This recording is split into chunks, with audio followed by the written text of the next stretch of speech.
It's time to speak to the Foreign Secretary, Liz Truss.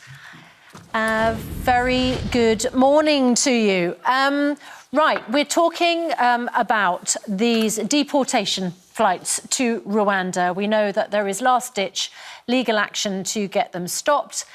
Do you expect that they will, or it will, go ahead, and how many people will be on board? Morning. We do expect the flight to go ahead. I don't know exactly how many people will be on that flight, but if they're not on tonight's flight, then they will be on subsequent flights, because it's vitally important that we break the business model of these people traffickers and we offer a clear deterrent to those who are seeking to profit from human misery. Have you been knocked off balance at all by what we know that our future king has said about this? He thinks it's an appalling policy. Have you been knocked off balance by what the Church of England is now saying about it? These are, authority figures who are making direct and very powerful criticisms of the policy. This is the right policy, and those who are critiquing it don't have an alternative about how we are going to break the business model of these people traffickers. We've seen an increase in activities by people smugglers around the world.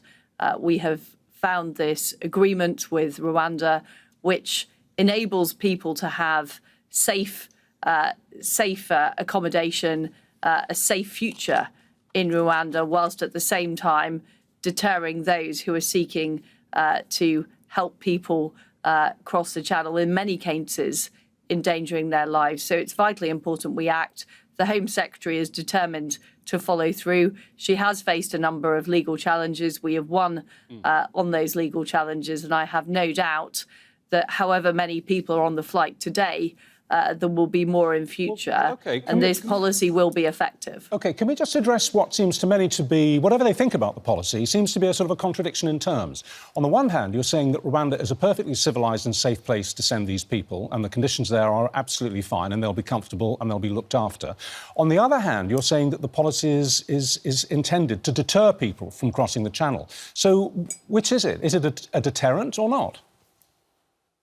This is about making sure that people have a safe future, but they are not able to access the United Kingdom through illegal migration routes. We've got legal routes for people to come into our country. We have the points-based immigration system.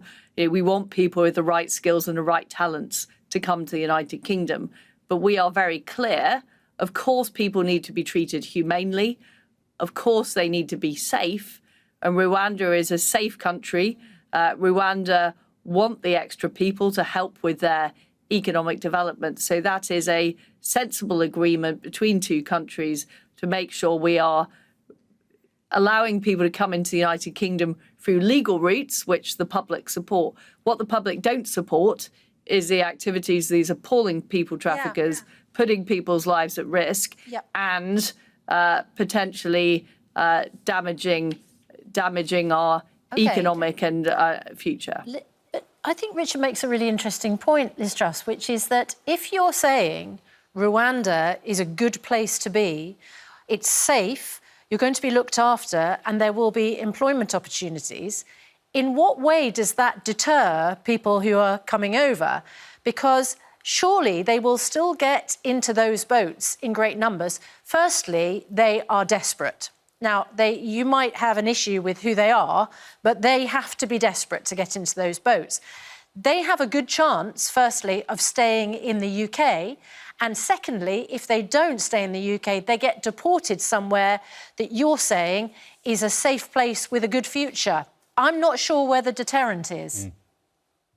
Well, what we are seeing is increasing levels of illegal migration around the world. And this is a problem that not just the United Kingdom faces, it's faced by the United States, it's faced by other European countries. Yes, but where's the deterrent? What we're doing through this Rwanda agreement is helping people relocate elsewhere. Yes, that's not now, answering the question, Ms. Truss. clearly that isn't their No, but the preference. question is, where's the deterrent? That's the question. Can you answer that question? Where is the deterrent element in this policy if Rwanda is such a great place to go?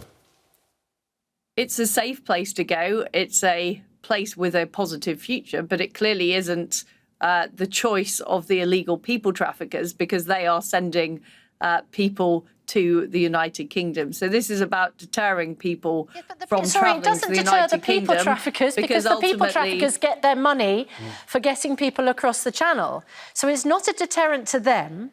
You're saying that Rwanda, and, you know, we know people go on holiday in Rwanda. Rwanda is an emerging economy. It's perfectly, you know, safe, as you say, developing country. So it's not a deterrent to the people getting in the boats. So where's the deterrent? I believe it is a deterrent to people getting in the boats because ultimately they're being told by the people traffickers that they have a future in the United Kingdom.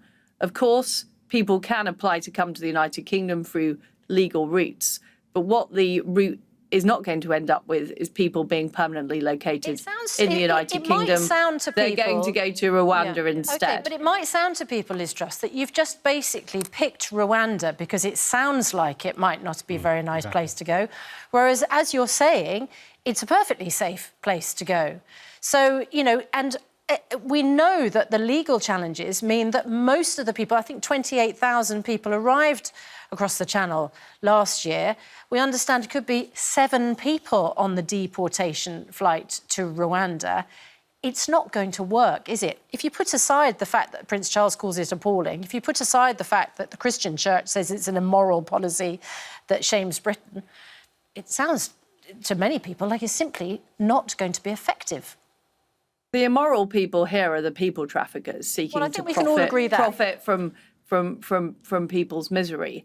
And the important point about tonight's flight, and there will be a flight tonight, is we are getting this policy going. We're establishing the principle. If people aren't on tonight's flight, they will be on future flights. So and this is in the face of, as you've rightly pointed out, huge legal opposition. Nevertheless, the Home Secretary has delivered this policy. She's delivered the agreement. She's getting people on the flights, and she's absolutely determined to succeed. And those critics that you talk about don't have an alternative about how we are going to break the business model of these people traffickers. Yes, but presumably you would accept that you know, less than 10 people, you're not even into double figures, out of 28,000 is not a great look in terms of is this a success. What would you deem to be a successful number of people, say, per month being flown to Rwanda? How many would you say would meet the target that you would say, well, that makes the policy successful? Can you put a figure on it?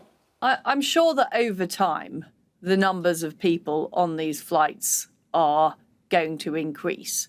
The important thing is that we get started, that we show it can be done, that we're showing that these legal challenges won't work.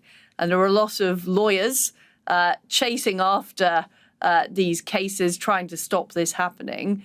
The important point is to establish a principle to get the flights going. And of course, numbers will grow over time.